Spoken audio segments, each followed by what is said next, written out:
ആ അച്ഛാ. സൂര്യ, പത്മ കാണിച്ചത് വലിയ ചതിയാണ്. എന്തു പറ്റി? നീ പെട്ടെന്ന് ഇങ്ങോട്ട് തിരിച്ചു വാ. ദൈവത്തിനെ പോലും കബളിപ്പിച്ചവളാ നിന്റെ അമ്മ. ഇത് ചോദിച്ചേ പറ്റൂ. അച്ഛൻ കാര്യം എന്താന്ന് വെച്ചാ പറ.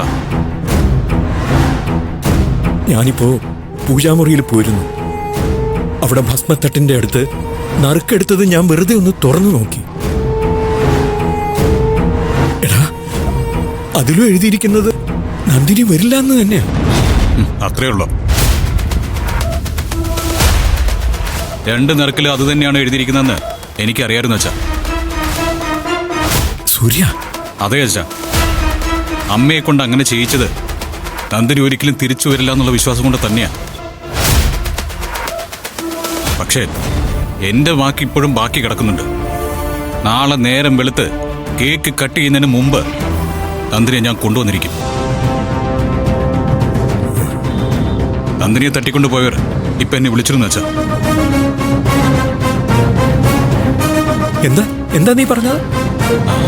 അതെ അച്ഛാ, അവർക്ക് ചില ഡിമാൻഡ്സ് ഉണ്ട്. എന്ത് ഡിമാൻഡ്സ്? പണമാണെങ്കിൽ നമുക്ക് എത്ര വേണമെങ്കിലും കൊടുക്കാം. രാത്രിയാണെന്നൊന്നും നോക്കണ്ട, നമുക്ക് എവിടെയെങ്കിലും അറേഞ്ച് ചെയ്യാടാ. പണമല്ല അവരുടെ ഡിമാൻഡ്, വേറൊരു കാര്യമാണ്. പിന്നെ അത് ഞാൻ ചെയ്യേണ്ട കാര്യമാണ്.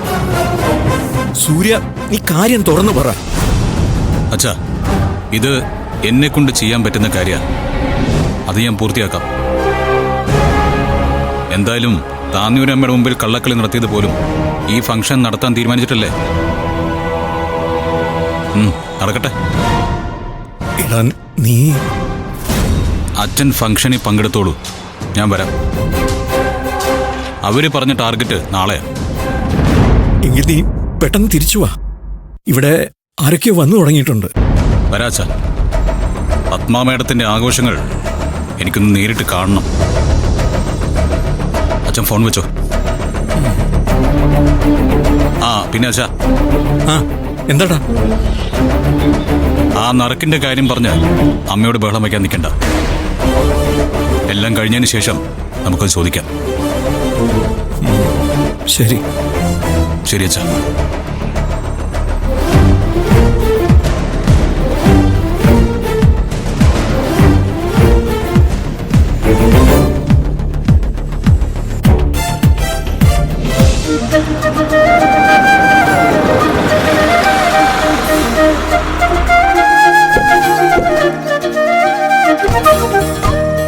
നമസ്കാരം. നമസ്കാരം.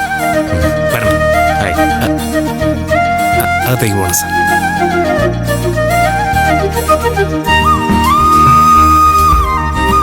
വിജയ്, ഇതാരാ? നമസ്കാരം. സുഖാണല്ലോ? വിജയണ്ണ, പോട്ടെ. നീ എന്താടോ താമസിച്ച? കുറച്ച് ലേറ്റ് ആയി. അതെന്താ ലേറ്റേ? ഫോട്ടോ ഒക്കെ ഒരുപാട് എടുക്കാനുണ്ട്. കുറെ ലേറ്റ് ആയി പോയി. പെട്ടെന്ന് പോയി ഫോട്ടോ എടുക്കും. ശരിയാണ്. ചെല്ലി. ഫോട്ടോ എടുത്തില്ലെങ്കിൽ ആൾക്കാർ പിണങ്ങും. വിശുനങ്ങളെ, വിജയ്, എത്ര കാലായി കണ്ടിട്ട്. ബാക്കിൽ സാധനം ഉണ്ട്. അടിച്ച് ഫിറ്റായി കളയല്ലേ? ആന്റിയുടെ ഫംഗ്ഷൻ ആണിലെ കയറ്റേ വെള്ളം വരെ വാങ്ങിച്ചു കൊടുക്കണം. ഇനിയിപ്പോ കുറച്ച് കഴിഞ്ഞാൽ ആരെങ്കിലും ഒക്കെ വരുമായിരിക്കും. തൽക്കാലം ആരും അറിയാതെ 2 എണ്ണം അടിക്കാം.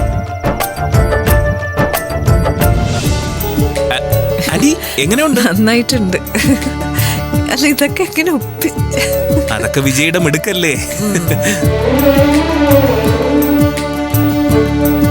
നമസ്കാരം. വരണം. പത്മ, ഒരാഴ്ച മുമ്പെങ്കിലും ഞങ്ങളെ ഒന്ന് വിവരം അറിയിക്കായിരുന്നു. ഇപ്പൊ തന്നെ എത്ര പ്രോഗ്രാംസ് മാറ്റി വെച്ചു എന്നറിയാമോ? ഈ പ്രോഗ്രാം ഒന്ന് അറ്റൻഡ് ചെയ്യാൻ.